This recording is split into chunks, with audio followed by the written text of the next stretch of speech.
ഹോ, അങ്ങനെ നമ്മൾ നടന്ന് തേപ്പുവാറിലെത്തി. ഈ ജോസഫിന് മതിക്ക് വരാൻ വേറെ ഒരു സ്ഥലം കിട്ടിയില്ലയോ? ഈ വണ്ടി വെള്ളമൊന്നുമില്ലാത്ത തേപ്പുവാറയിലോട്ട് തന്നെ വന്നിരിക്കുന്നു. ഈശോന് ജനിക്കാൻ പറ്റിയ ഏറ്റവും ബെസ്റ്റ് സ്ഥലമാണ് തേപ്പുവാറ. അതെന്താ? അതെന്താണ്? മലയാളത്തിന് ബസ് പോലും ഇല്ലാത്ത ഈ സ്ഥലം കണ്ടുപിടിക്കാൻ ഹെരോദാവിന്റെ അത്ഭുതം വിചാരിച്ചപ്പോൾ ഒരു പറ്റൂല. അതൊക്കെ പോട്ടെ, നമ്മൾ ഈ തേപ്പുവാറയിൽ എങ്ങനെ യേശുവിനെ കണ്ടുപിടിക്കും? എവിടെ ചെന്ന് അന്വേഷിക്കും? നമുക്ക് ചോദിച്ചു പോകും. എവിടെ ചോദിക്കാൻ? ആരോട് ചോദിക്കാൻ? അങ്ങോട്ട് നോക്കി, കുറച്ച് യുവാക്കൾ തേപ്പുവാറ പത്രങ്ങളിലെ യുവൻസെക്ഷൻ മെമ്പേഴ്സ് ആണെന്ന് തോന്നുന്നു.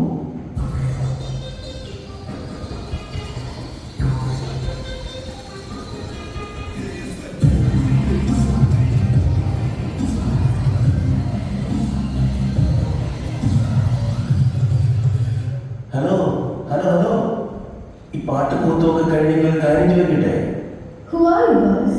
നിങ്ങൾ ഇവിടെ കണ്ടിട്ടില്ലല്ലോ. ഈ രാത്രിയിൽ എന്തിനാണ് ഇങ്ങനെ തെണ്ടിത്തിരിഞ്ഞ് നടക്കുന്നത്? ബ്രോ, ഇവരെ കണ്ടാലല്ലേ കഞ്ചാവാണ്. സ്റ്റഫ് നോക്കി സ്റ്റഫോ? എന്ത് സ്റ്റഫ്? ഇനി ഒന്നും പറയണ്ട. സെക്രട്ടറി ബീഡിയിൽ എല്ലാ ഐറ്റംസും ഞങ്ങൾക്ക് സേഫ് ആയിട്ടുണ്ട്. പൈസ ഉണ്ടെങ്കിൽ സാധനം തന്നെ. എന്റെ ദൈവം, ഈ പിള്ളേർ എന്ത് തേങ്ങ പറയും? എടാ, ഞങ്ങൾക്ക് നിങ്ങളുടെ സ്റ്റഫോ പഫ്സോ ഒന്നും വേണ്ട. നിങ്ങളൊരു കാര്യം മാത്രം പറഞ്ഞു തന്നാൽ മതി. നിങ്ങൾക്ക് ഈ തേപ്പുവാറയിൽ വന്നിട്ടുള്ള ജോസഫിനെ മതി അറിയാമോ? അവരൊക്കെ എവിടെയാണെന്ന് പറഞ്ഞു തരാം. സീരിയസ്, ഞങ്ങൾ ഈ നാട്ടിൽ തന്നെ ഒന്ന് കാണിക്കുക. ഞങ്ങൾക്ക് ഈ നാട്ടിലെ ആൾക്കാരൊന്നും വലിയ പരിചയമൊന്നുമില്ല. ഇവരെ തന്നെ ഞങ്ങൾ യൂട്ടന്മാരുടെ ഒരു വാട്സപ്പ് ഉണ്ട്, അതിൽ പരിചയപ്പെട്ടത്. അതെന്താണ് മക്കളെ, നിങ്ങൾ വീട്ടിൽ വെളിയിലൊന്നും വരാനില്ലയോ? ഇവിടെ നാട്ടിലൊക്കെ ഇറങ്ങി നാലാൾക്കാരോട് സംസാരിച്ചാലല്ലേ നമുക്ക് എല്ലാവരും പരിചയപ്പെടാൻ പറ്റും. എന്റെ പൊന്നു ബ്രോ, വീട്ടിൽ ഒന്ന് നടക്കാൻ ഇറങ്ങിയ ഒരു 5-10 പേരെങ്കിലും കാണാൻ പറ്റും. പക്ഷെ കാണാൻ എല്ലാവർക്കും ചോദിക്കാൻ ഒരു ചോദ്യം, മോനെ പഠിത്തം കഴിഞ്ഞോടാ, ജോലിയൊന്നും ആയില്ല. ഇത് കേട്ടിട്ട് വീട്ടിലെത്തുമ്പോഴത്തേക്കും അൾട്ടിമേറ്റ് ഡിപ്രഷനായി പോകും. ഇവരെ പറയുന്നത് കേട്ടാ തോന്നും ജോലി എടുത്ത് പ്ലേറ്റ് വെച്ചിട്ട് അത് നമ്മൾ എടുക്കാതിരിക്കുന്നതാണെന്ന്. ഇതിലും ഭേദമല്ലയോ വീട്ടിൽ പോസിറ്റീവായിട്ടിരിക്കുന്നത്? ഇവന്മാർ പറയുന്നതിന് കാര്യമുണ്ട് കേട്ടോ. ഓട്ടറാണ്, കുഴപ്പമില്ല, എല്ലാം ശരിയാണ്. അതൊക്കെ പോട്ടെ, ഞാനൊരു കാര്യം ചോദിക്കാൻ മറന്നുപോയി. നിനക്ക് ഇതുവരെയായിട്ട് ഇത്രയും പ്രായമായിട്ട് ജോലി ഉള്ളതായിരിക്കും ഇവിടെ? എന്ത് ദൈവമേ, എന്തൊക്കെ ആരോടാണ് പറയുന്നത്? എടാ ഓടിക്കും, ഇവർ മറ്റേ ഗ്രൂപ്പിൽപ്പെട്ട ആൾക്കാരെ തന്നെ. ജീവൻ വേണമെങ്കിൽ നീ ഓടിക്കും. എടാ, നീ എന്ത് പണിയായാൽ കാണിച്ചു? വെറുതെ നീ ഓടും പറഞ്ഞവരെ ഓടിച്ചു വിടണ്ട. അവർ പോകണമെങ്കിൽ പോട്ടെ, നമുക്ക് വേറെ ആരോടെങ്കിലും ചോദിക്കാം. എടാ, എനിക്കൊരു ഐഡിയ ഉണ്ട്. നമുക്ക് ഈ തേപ്പുവാറയിലുള്ള ഏതെങ്കിലും സേവിയ സംഘം മെമ്പേഴ്സിന്റെ വീട്ടിൽ കയറി ചോദിച്ചാലോ? എന്റെ മുന്നോ ഒട്ടും വേണ്ട, അത് ഭയങ്കര ഡേഞ്ചറസാണ്. അതെന്താ? ഒന്നാമത് ഈ സീരിയലിന്റെ സമയം. ഈ സമയത്ത് വീട്ടിൽ പൂർവാസങ്ങൾ വന്ന് കയറിയ പോലും അവരറിയിട്ടില്ല. പിന്നെ സീരിയലും കഴിഞ്ഞ് ഉരുചി ബമ്പർച്ചിയൊക്കെ കഴിഞ്ഞിട്ട് അവർ ഫ്രീ ആവുള്ളൂ. പിന്നെ സീരിയലിന്റെ സമയത്ത് നമ്മൾ വരുമ്പോൾ ശല്യം ചെയ്താൽ ചിലപ്പോൾ തള്ളി കിട്ടും. അതുകൊണ്ട് വേറെ ആരോടെങ്കിലും ചോദിക്കുന്ന നല്ലത്. അങ്ങോട്ട് നോക്കി, ഒരു ചാടി നിന്നുണ്ടോ?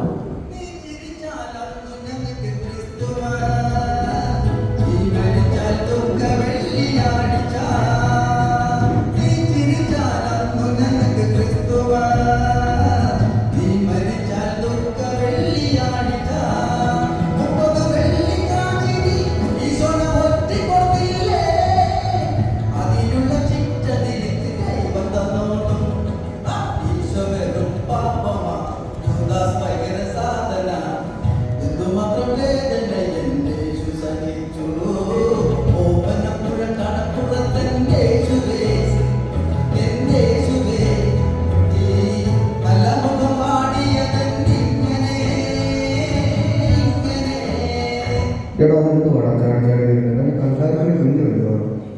എടാ സാധനം എൻ്റെ കാലിന് ചൂടിയ സ്ക്രീൻ വരുന്നു. നിനക്ക് നേരെ ചൂട് നടന്നു പോകും.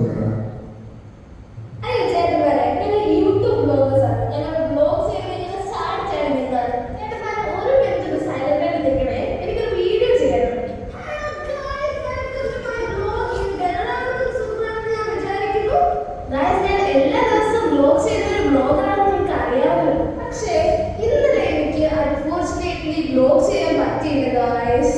കാരണം വേറൊന്നുമല്ല ഗായ്സ്, എന്റെ ഡാഡി പനി പിടിച്ച് ഹോസ്പിറ്റലിൽ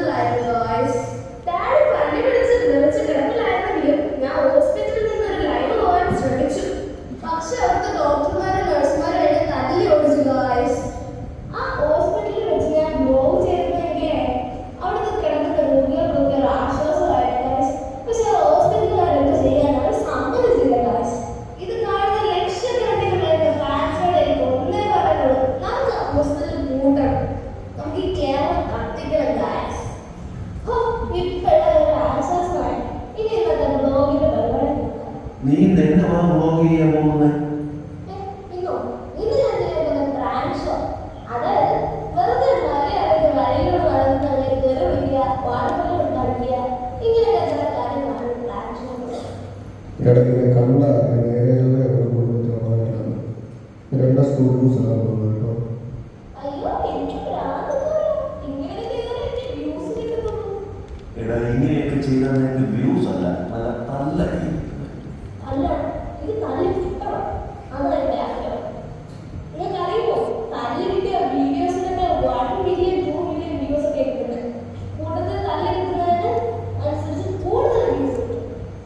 അത് ഇങ്ങോട്ട് ഒരു കാര്യം പറയട്ടെ. പിന്നെ എന്തെങ്കിലും പറഞ്ഞു കൊടുക്കാൻ കിട്ടുന്നത് അതിൻ്റെ പ്രധാനമായിരുന്നു. ആരെങ്കിലും നേരെ തന്നെ വിളിച്ച് അതേപോലത്തെ സ്വഭാവമായിരുന്നു. എന്തെങ്കിലും പറഞ്ഞു വിടായിരുന്നു. എടാ മോനെ ഞങ്ങളത് പോവുകയാണ്, കുറച്ച് തിരക്കുണ്ട്, നീ വിട്ടോ. ശരിയാണ്, bye. Okay guys, Christmas enjoy ചെയ്യുന്നുണ്ടോ guys? Guys, വീട്ടിൽ കേക്ക് വെട്ടി കഴിക്കുന്നത് കെട്ടി തൂക്കണം guys. അതിന് മുമ്പോട്ട് എൻ്റെ ചാനലിൻ്റെ പേര് തോമസ് വ്ലോഗ്സ്. എല്ലാവരും ലൈക്ക് ചെയ്യുക, ഷെയർ ചെയ്യുക, സബ്സ്ക്രൈബ് ചെയ്യുക, താഴെ ബെല്ലൈക്കൺ ടിക്കി വെക്കാൻ മറക്കരുത് കേട്ടോ. Okay bye. എന്തൊക്കെ ജന്മങ്ങളാണ്.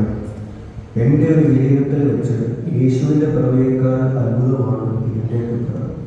ഇവരൊക്കെ ഇത്രയും നാൾ ജീവിച്ചിരിക്കുന്നത് തന്നെ വലിയ അത്ഭുതമാണ്. ഇനി നമ്മൾ ആരോട് ചോദിക്കും? ദൈവം കലോത്സവം വരും, അവരോട് ചോദിച്ചാൽ കറക്റ്റ് അറിയാൻ പറ്റും.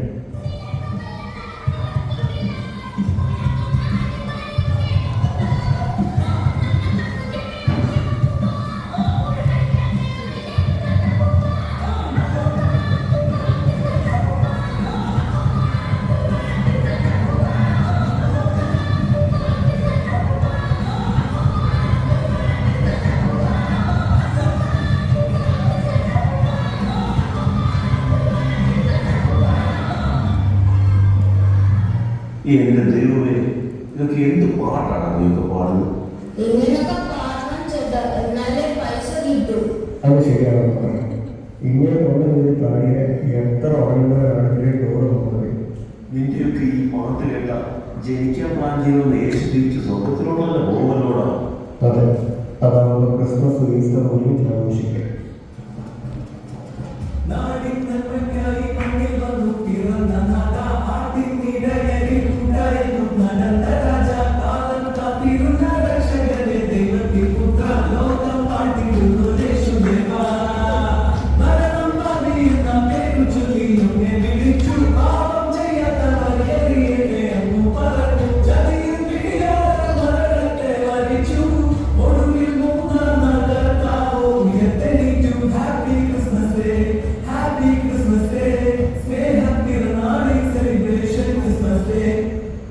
ഇവന്മാരോടൊന്നും ചോദിച്ചിട്ടൊരു കാര്യവുമില്ല. ഈ ഒരു കാര്യം ആ ജോസഫിനോട് ഗൂഗിൾ മാപ്പിന്റെ ലൈവ് ലൊക്കേഷൻ അയച്ചതാണ്. അതാവുമ്പോൾ കറക്റ്റ് സ്ഥലമാണ്. അത് നല്ല ഐഡിയ കേട്ടോ. ഈ ബുദ്ധി എങ്ങനെയാണ് നേരത്തെ പറഞ്ഞത്? ഓരോന്നിനും അതിൻ്റെതായ സമയമുണ്ട് ദാസാ. ജോസഫിന്റെ മെസ്സേജ് കൊടുത്തു, ലൈവ് ലൊക്കേഷൻ ഇട്ടിട്ടുണ്ട്. ഗൂഗിൾ വെച്ച് ചതിച്ചില്ലെങ്കിൽ നമുക്ക് കറക്റ്റായിട്ട് സ്ഥലത്തെത്താം. ഒരു പോകാം. പുതിയൊരു യുഗം ഇറങ്ങി, പഴയതും മാഞ്ഞു, പുതുയുഗം വന്ന് യേശുവിൻ ജനനമായി, യേശുവിൻ ജനനമായി.